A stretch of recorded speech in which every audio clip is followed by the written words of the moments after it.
Now, she was known as the First Lady of Celtic Music, a Grammy and Emmy winning artist who achieved global success with her family band Clannad.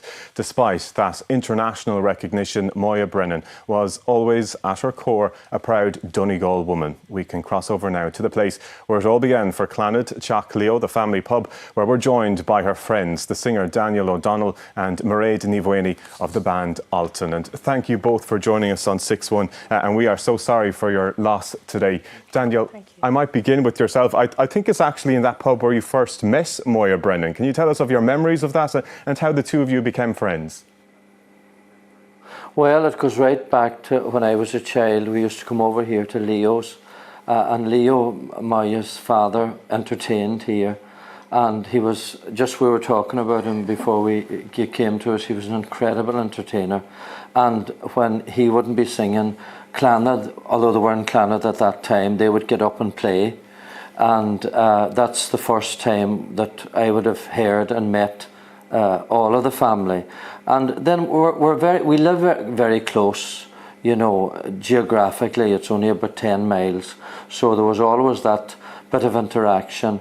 And Máire herself was, although she travelled the world, she was rooted in her home place, you know. And I think even though she lived away for a long time, the part of her that belonged to Donegal, she didn't have that until she come back and found it. and you know, that was important for her. So it's a great loss to all of us here, you know. Of course the world has lost somebody in the music business, but Máire, when she was here, she was from here, and we knew what she did and we were proud of what she did. But you know, all of the accolades that she had, and she had many Emmys and Grammys, she didn't carry them in her pocket. You know, you knew she just was the same as she always was. It was great that she had them, but I think one of those awards was Donegal Person of the Year. And Máire, I might cross over to you. President Connolly today paid tribute to Moya's glór agus stíl erle, her unique voice and style, because Máire, there was nobody that quite sounded like Moya Brennan.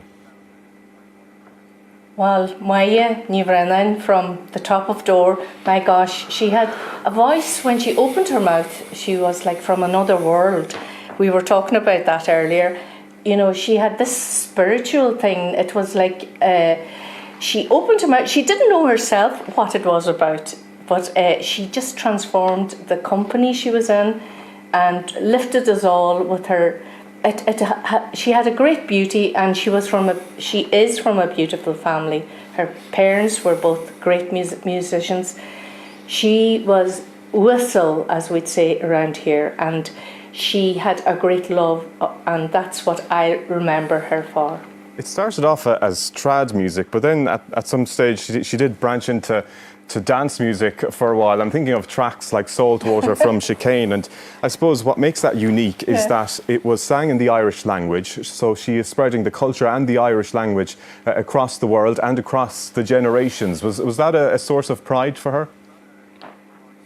Well, you know, the Irish language, we're from the Gaeltacht here, so we were very proud about our language and our culture. But what she did with it, she brought it to a wider audience, and it paved the way for people like myself, who sing in Gaelic as well, to bring it to a wider audience. We weren't they paved the way. They sang on top of the pops. They did everything in the Irish language, and they also didn't confide it to just one type of music. She sang every genre. And I know that both of you have performed with Moya over the years. Daniel, can I ask you, what was it like to perform with Moya? What was it like to work with her? It was lovely. She was on the Opry show for T.G. Cahar that we do, and we sang together the Homes of Donegal. Leo always finished his night here singing the Homes of Donegal, so we chose to sing that. And indeed the last time the three of us were together was here for the chapel, when the chapel was burnt last year in Derrybeg, and there was a fundraiser just over in Crawley and Paddy-Oggs, and we sang again. The three of us sang it. We finished the night with the Homes of Donegal, and that was the last musical memory I have of Máire singing with her. And it's just, you know, it's a joy to have these memories. Máire, when you met her, there was a calmness about her. You know, there was, you know, I know people say, well, you never talk anything but good about the dead, but we said it before, you know, about Máire. There was something serene. And, you know, AI can come, but they'll never recreate Máire's voice. That's true. That's the one thing. They can recreate or sing like anything, but they'll never, whatever... She had something special. I do think it's like, if you see a beautiful crystal fountain coming down over a big rock, and it's so clear you can see through it. If you can see that, imagine that. That's what her voice was like. It was clear, you know. It spoke out, and there was nothing else like it. Never will be, but it'll never be silenced because there's so much left behind. And you know, Clannad as well. You know, when you think about it, we are even these days. And I'm not a fluent Irish speaker, but I have a great love for the language, and I try whenever I can. Are you great? But you know, everybody tries to keep the language alive. They brought it to the world, and the world accepted it.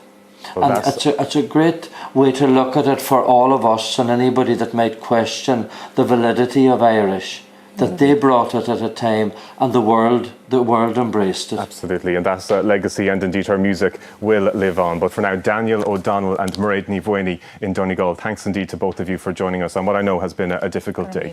Good night.